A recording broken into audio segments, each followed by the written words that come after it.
வந்தாரை வாழை வைக்கும் இந்த சென்னையில் எந்த ஊரிலிருந்து வந்தாலும் எந்த மாநிலத்திலிருந்து வந்தாலும் வந்தவரை வாழ வைக்கின்ற பூமிதான் இந்த சிங்கார சென்னை என்பதில் யாருக்கும் எந்த சந்தேகம் இருக்கிறார். ஆகவே இந்த மண்ணிற்கு எனது முதல் வணக்கத்தை நான் தெரிவித்துக் கொள்ள கடமைப்பட்டிருக்கிறேன். ஒரு பொதுக்கூட்டமா என்று சொல்ல முடியாத அளவிற்கு ஒரு மாநாட்டையே இங்கு ஏற்பாடு செய்திருக்கிறார்கள்.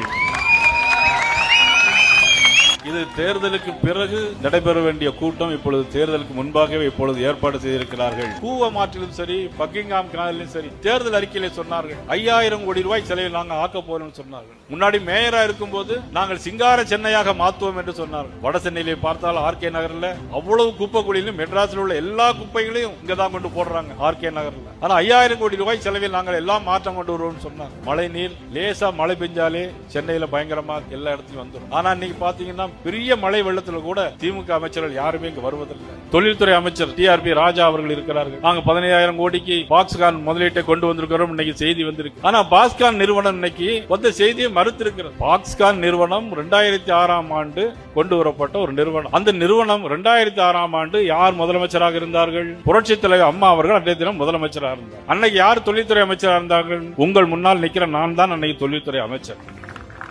ஆனால் 2006ஆம் ஆண்டு பாக்ஸ்கான் நிறுவனத்தை 15000 கோடி ரூபாய்க்கு நாங்கள் கொண்டு வந்தோம் என்று யாரோ பெத்த பிள்ளைக்கு இவங்க அப்பான்னு பெயர் வைக்கிறாங்க.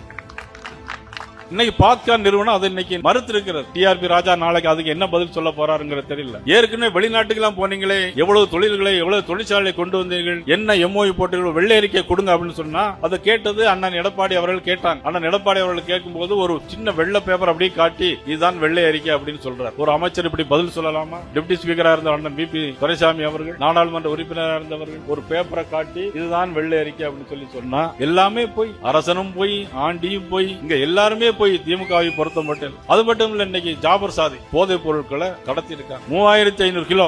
அதுக்கு பேரு ஜூடோ பெட்ரின். அந்த ஜாபர் சாதி யாரு? திமுகவிலே பொறுப்புல இருந்தவர். ஆனால் இங்க வட சென்னையிலே இன்னைக்கு கஞ்சா இவ்வளவு தூரம் பழக்கத்தில் இருக்குன்னு சொன்னா அவ்வளவு திமுக காரங்க தான் இன்னைக்கு போதைப் பொருட்கள் கஞ்சா கடத்தில் ஈடுபடுறாங்க. அதே மாதிரி பாத்தீங்கன்னா துப்புரவு தொழிலாளர்கள், இதை விட வேற பாவம் ஒன்றுமே இருக்க முடியாது. சென்னையிலே 10 தினங்கள் 15 தினங்களாக போராடுகிறார்கள். நீதிமன்றத்திலே ஒரு உத்தரவை வாங்கி அவரை அங்கிருந்து அப்புறப்படுத்துகிறார்கள். வட சென்னையில் இருக்கிற அமைச்சர் சேகர்பாபு அவர்கள் போய் அவர்களை மிரட்டுகிறார்கள். அவர்களை மிரட்டி அங்கிருந்து அப்புறப்படுத்துகிறார்கள், அடித்து விரட்டுகிறார்கள். தேர்தல் அறிக்கையில துப்புரவு தொழிலாளர்களை அவர்களுக்கு கூலி உயர்த்தப்படும், நிரந்தரமாக்கப்படும் என்று இன்னைக்கு ஏற்கனவே சொல்லியிருந்தார். சென்னையில எல்லோருக்கும் தெரியும். அவர்களை அடித்து துரத்தி ஆண் என்றும் பெண் என்றும் பார்க்காமல் அடித்து அப்புறப்படுத்தி அந்த மிகப்பெரிய பாவத்தை இன்றைக்கு திராவிட முன்னேற்ற கழகம் ஏற்றிருக்கிறது. இவர்களுக்கு யார் பதில் சொல்வது? அவர்கள் என்ன கேட்டார்கள்? கூலி உயர்வுதானே கேட்டார்கள். இவர்கள் ஒரு பக்கம் அடித்து நொறுக்கிறார்கள், அப்புறப்படுத்தப்படுகிறார்கள். முதலமைச்சர் கூலி